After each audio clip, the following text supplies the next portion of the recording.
Welcome back to the Tech Day here at Droombos in Windhoek. It's a beautiful day here. I think we're about halfway through the Tech Day now. We've heard some awesome presentations and we've met some interesting people.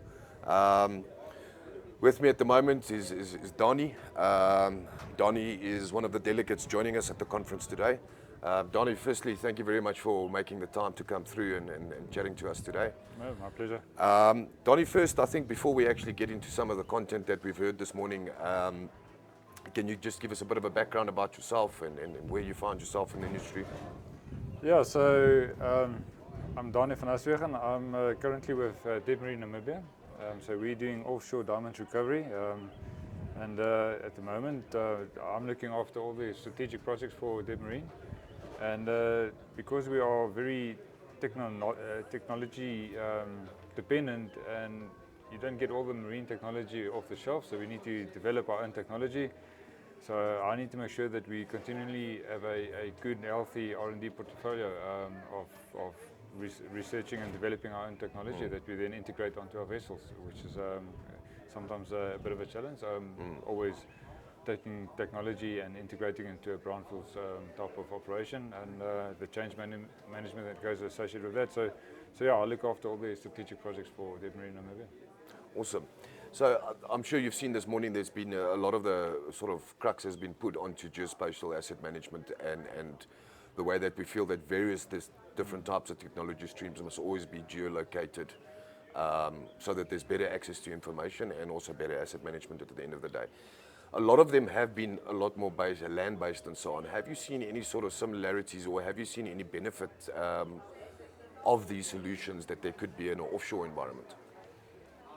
I think the commonality there is the data management, as you say. I mean, it's always, there's so many sensors and collecting data, and it's basically, when you look at a digital twin and taking that approach of digitizing a business, it's all about connecting the dots. Collecting the dots it's not that difficult. It's actually connecting those dots and the data management of the things. And I think there, especially some of the stuff that you're doing on land now is that taking a picture and doing that. We are also exploring those kind of technologies, but obviously we're integrating with a SAP maintenance system and really trying to continually try. Well, there's two objectives. It's first of all make the workspace safer.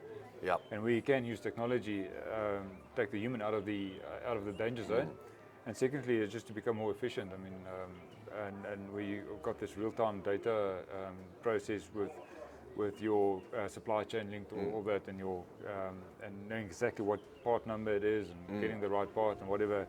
Once the guy is taking in the field, I need that section, and it's really the process of ordering the part is kicked off and digitized in that fashion. So that's really the exciting opportunities are. I think, I think that's what makes it nice about these kind of solutions, is they're not sort of off the shelf in the box solutions. They're quite customizable to any environment. Sort of without putting you on the spot, but if you had to say, speaking specifically about what we've spoken about this morning, what challenges or what problems would you say is uniquely specific to offshore environments that we often don't think about with land-based operations? Yeah, specifically, I mean, the drone technology. I mean, obviously, if you look at all the challenges associated with that, is the rules that goes associated with that. But that's just another hurdle that you need to get the compliances and all the legal legislation stuff out of the way. But often, if you look at a supply or whatever, and you're not only going to launch a drone from the vessel and to do a tower inspection, etc. It's the other applications in our environment is always the weather plays a big part of it, and the conditions we out there out at sea. So it's not always and you also got a moving platform. So I think specifically, I mean, some of the challenges that we had of taking it, as you said, the geospatial data that you need to capture. I mean, if you've got a moving vessel up and down, and it just makes it slightly more difficult to get that coordinates sorted in a cloud base. So there's unique conditions from a weather perspective, but also from a vessel moving, and then And in some cases where we looked at technology and your RFID tags and get all that kind of digitalization with automation process that we wanted to do, as the Faraday cage effect that is created by all the steel around you. And I think in the data world, that sometimes, and trying to get a network, a wireless network to be able to really operate a land-based solution is quite easy to do that. On the vessel, it's just a steel mass, and that creates a Faraday cage, and I think that's where we started to explore some of these technologies where it's basically still not mature enough to address those kinds of things. Yeah.